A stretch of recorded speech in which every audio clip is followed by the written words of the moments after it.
Hello friends, कैसे हैं आप सभी। आज हम करेंगे एचटेट 2011 टीजीटी लेवल का हिंदी का सब्जेक्ट करेंगे। ठीक है, चलिए आइए शुरू करते हैं।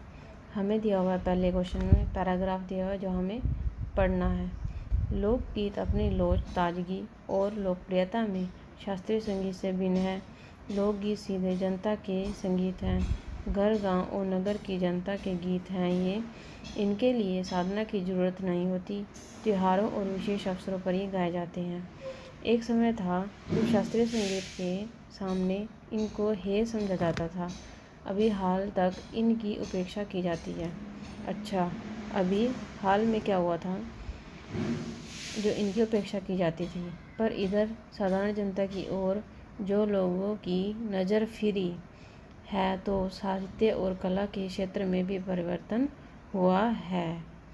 ठीक है, आगे अनेक लोगों ने विविध बोलियों के लोक साहित्य और लोकगीतों के संग्रह पर कमर बांधी है और इस प्रकार के अनेक संग्रह अब तक प्रकाशित भी हो गए हैं।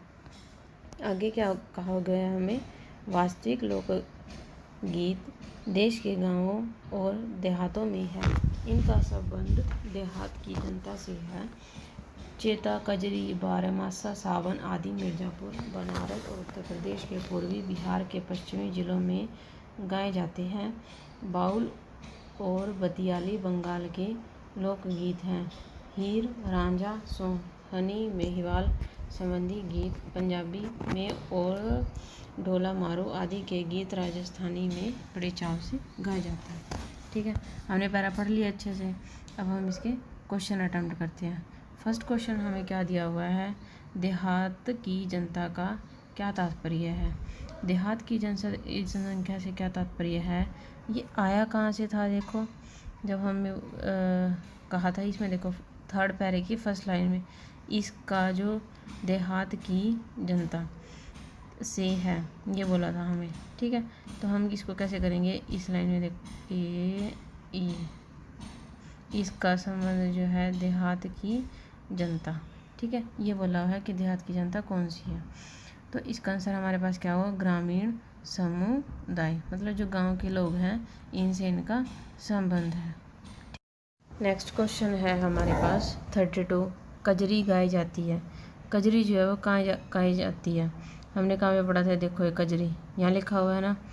ठीक है, तो कजरी जो है बारहमासा, सावन आदि, मिर्ज़ापुर, बनारस और उत्तर प्रदेश में गाई जाती है। तो इसका आंसर क्या हो जाएगा, उत्तर प्रदेश। ठीक है, आगे बोला हुआ इसने नज़र फिरी का तात्पर्य क्या है। जो नज़र फिरी है उसका से आपका क्या तात्पर्य है, ये देखो कहाँ पढ़ा था हमने, जो लोगों की नज़र फिरी है।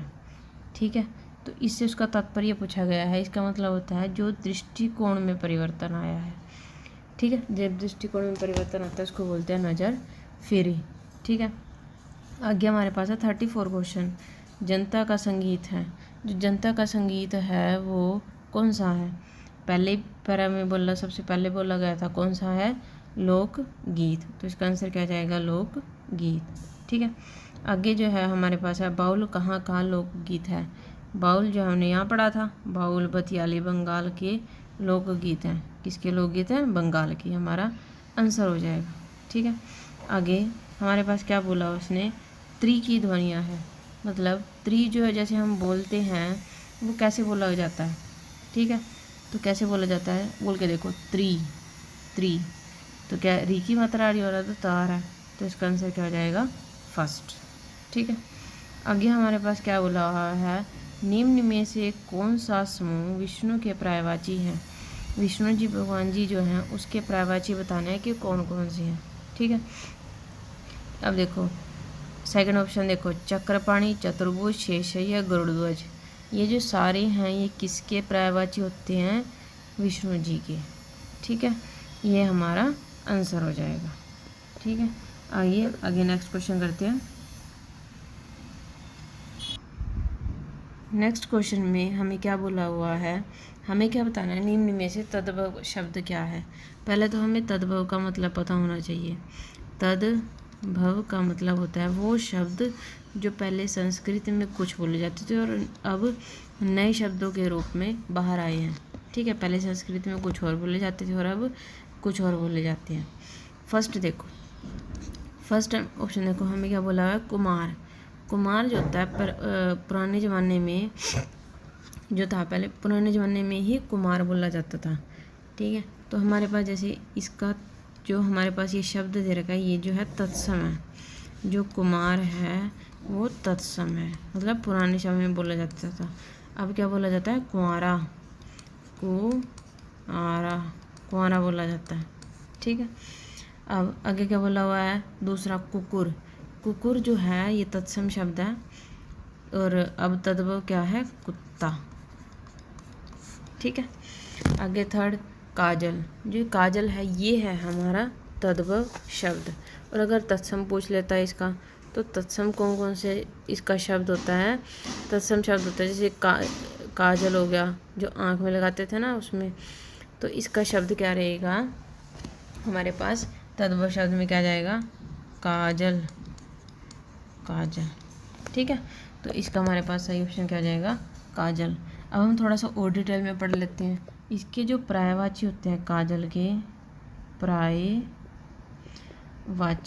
पर्यायवाची भी देख लेते हैं कि कौन कौन से होते हैं। ठीक है, काजल के पर्यायवाची होते हैं अंजन, कजला, कजरा, जैसे गाना भी है ना, कजरा रे।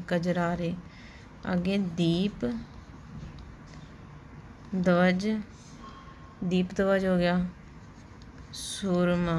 सुरमा एक फिल्म भी आई थी ना, सुरमा। ठीक है, वो जो दिलजीत दोसांझ ने की थी वो वाली। ठीक है, आगे फोर्थ ऑप्शन है हमारे पास कोण। कोण का मतलब होता है कोना।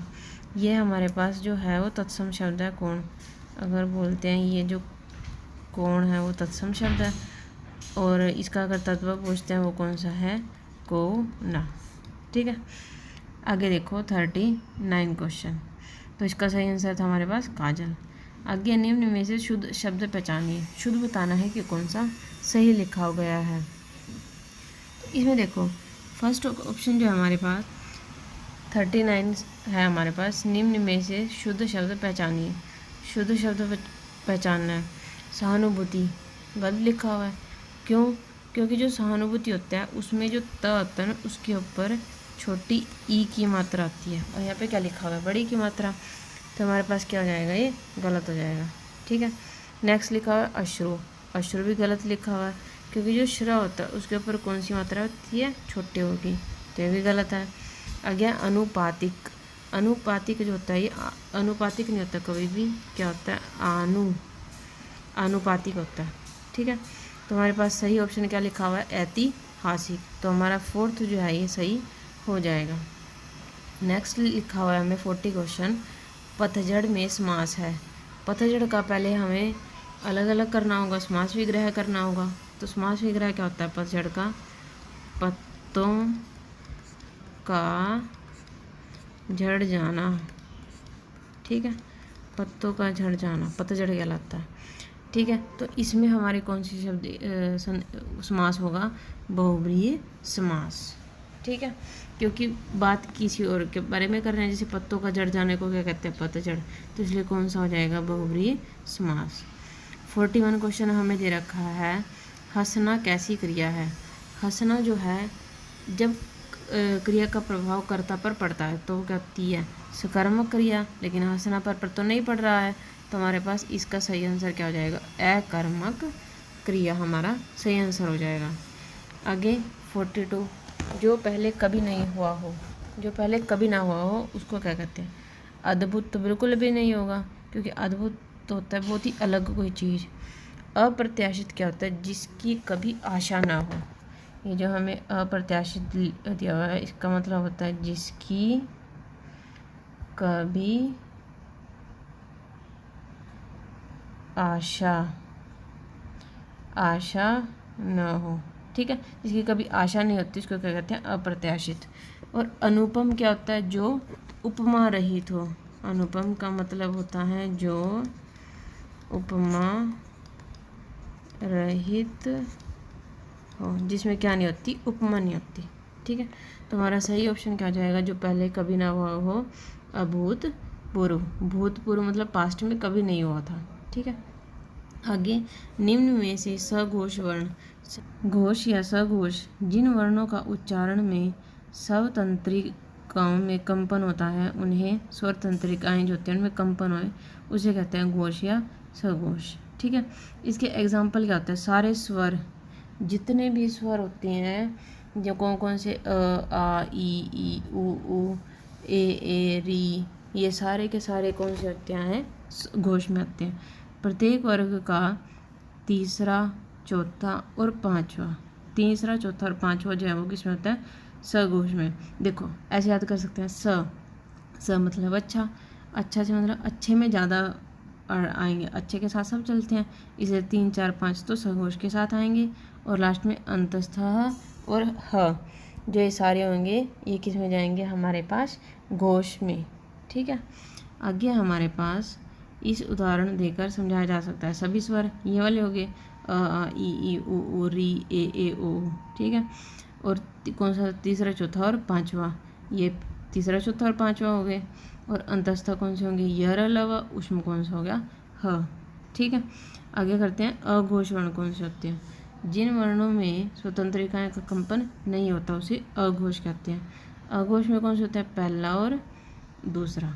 ठीक है, जैसे सघोष में कौन से होते हैं, तीसरा, चौथा और पांचवा, इसमें कौन से होता है, पहला और दूसरा। और कौन से होते हैं, श श स।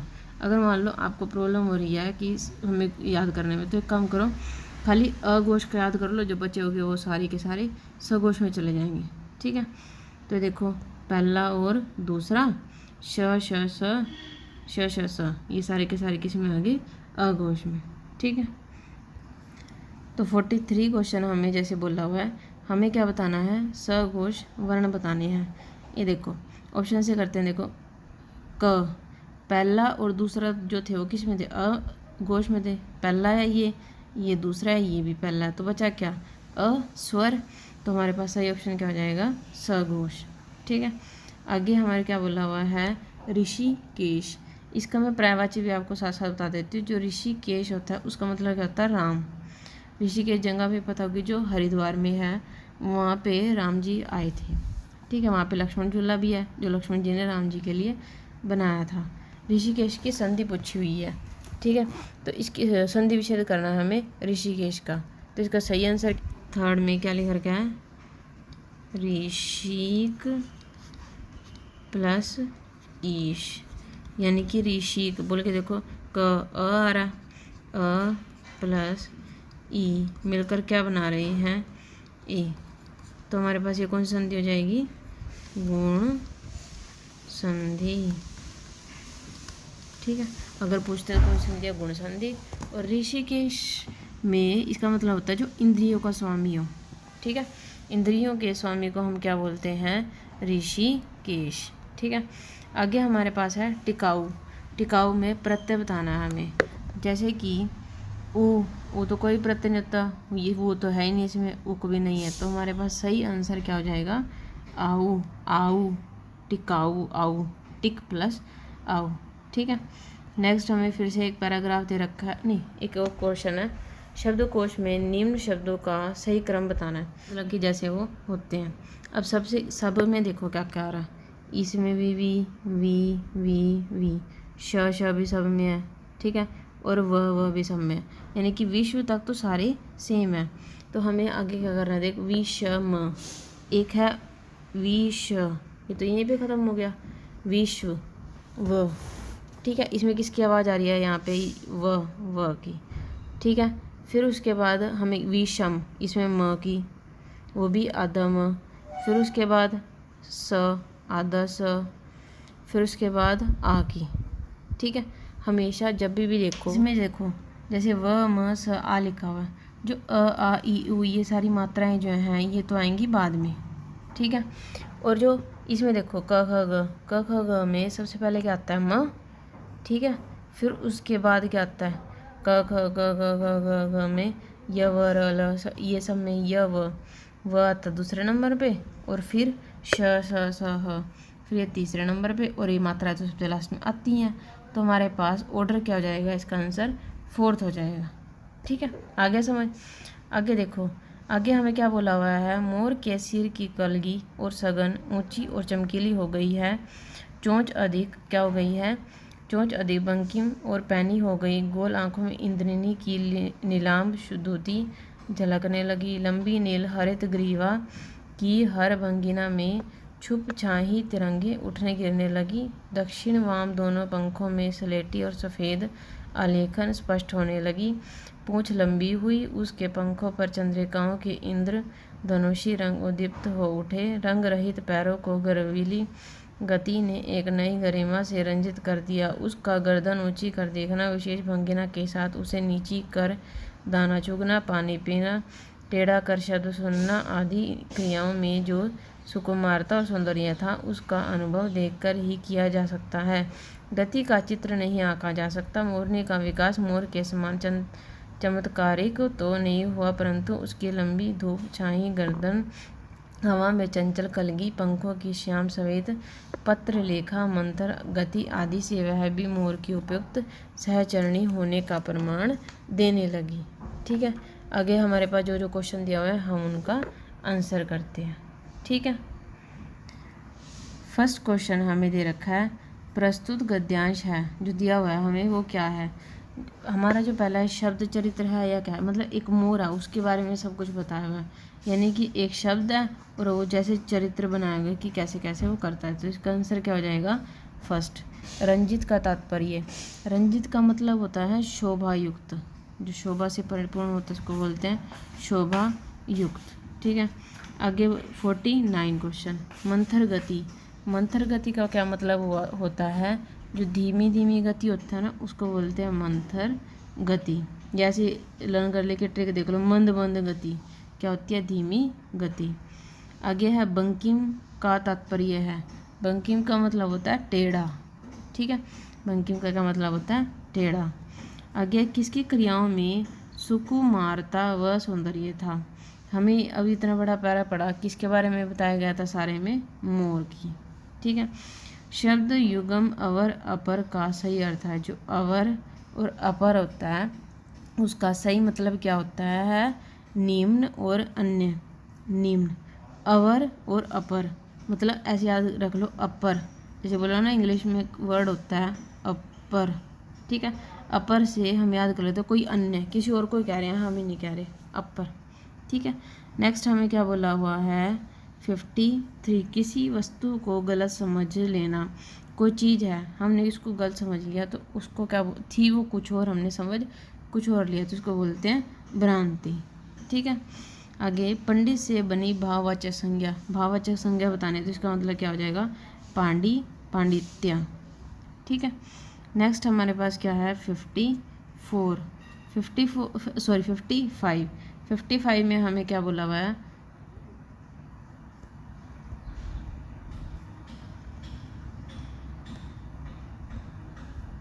मुद्रा।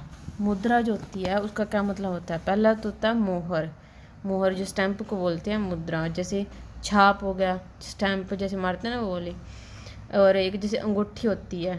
ठीक है, अंगूठी का यहाँ पे एक निशान लगा होता है ना कि किसने बनाई है, वैसी मुद्रा उसको भी बोलते हैं। सिक्का, अंगूठी, इन सब को क्या बोलते हैं, मुद्रा। तो हमारा पास 55 का कैंसर हो जाएगा फर्स्ट। आगे है 56, मरने की इच्छा के लिए एक शब्द, उसको क्या बोलते हैं, मुमूर्षा। क्या बोलते हैं उसको, मुमूर्षा।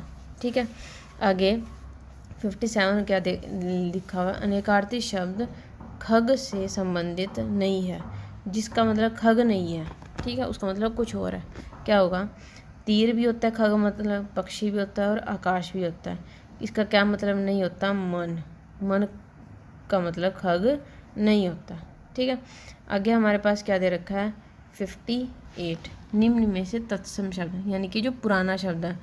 एक ट्रिक बताती हूँ, तत्सम शब्द जो होता है उसमें या तो आपको ज़्यादातर चांस मिलेंगे, या तो उसमें आधा कोई होगा, आधा प, आधा म, आधा स, कुछ भी आधा ही मिलेगा, या मिलेगा श, श, श, ये मिलेंगे।